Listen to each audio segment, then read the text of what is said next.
wabarakatuh. Halo semuanya, perkenalkan nama saya Siti Ulia dengan NIM 633112304. Saya dari Universitas Surya Kencana, Fakultas Sains Terapan, Prodi Administrasi Bisnis Internasional. Alasan saya masuk prodi ini karena di Universitas Surya Kencana, prodi ini merupakan D4. Jadi lebih banyak praktik. Dan materi-materi yang ada di dalamnya juga merupakan materi yang dibutuhkan ketika masuk dunia kerja.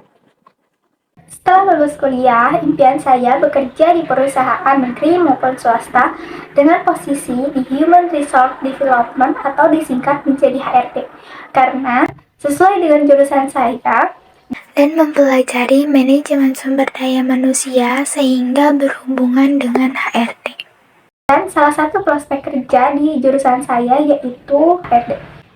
Saya akan menjelaskan sedikit mengenai tugas HRD dan apa aja sih yang harus dipersiapkan dan dimiliki oleh seorang HRD. Tugas HRD tidak hanya sebatas rekrutmen saja, tetapi HRD memiliki tugas seluruh aspek yang berkaitan dengan keberlangsungan karyawan. Selain rekrutmen dan seleksi karyawan, fungsi pokok HRD juga meliputi perencanaan sumber daya manusia, manajemen kerja dan evaluasi, pengembangan karyawan, sampai perencanaan karir karyawan.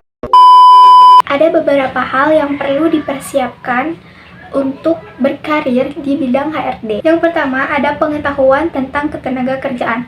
Perlu memiliki pemahaman yang kuat tentang hukum ketenagakerjaan, rasionalisme, dan kebijakan yang berlaku dalam lingkungan kerja. Ini termasuk tentang peraturan perburuhan, hak-hak karyawan, dan peraturan perusahaan.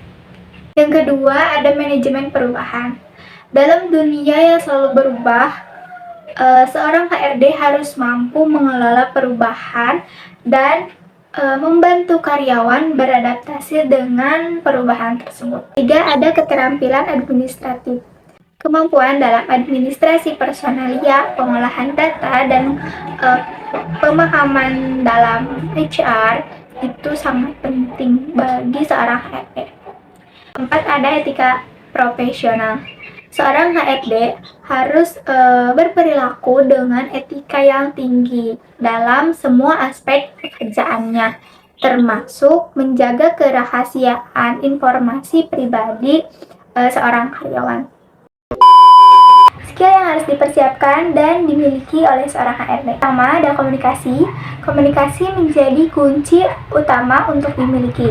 Penting untuk berkomunikasi baik dengan jajaran direksi, calon karyawan, dan karyawan. Yang kedua, ada multitasking. Multitasking juga sangat diperlukan dalam posisi HRD.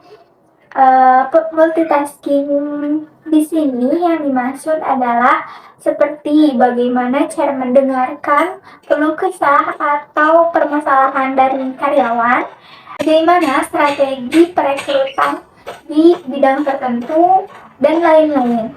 Yang ketiga, ada pemecahan masalah. Masalah-masalah yang dialami oleh karyawan seperti tidak nyamannya di posisi tersebut. Nah, itu menjadi salah satu tugas dari HRD juga, di mana HRD harus menempatkan karyawan di posisi yang cocok. Jadi, karyawan merasa nyaman. Skill yang dibutuhkan untuk menjadi HRD yang keempat adalah perekrutan.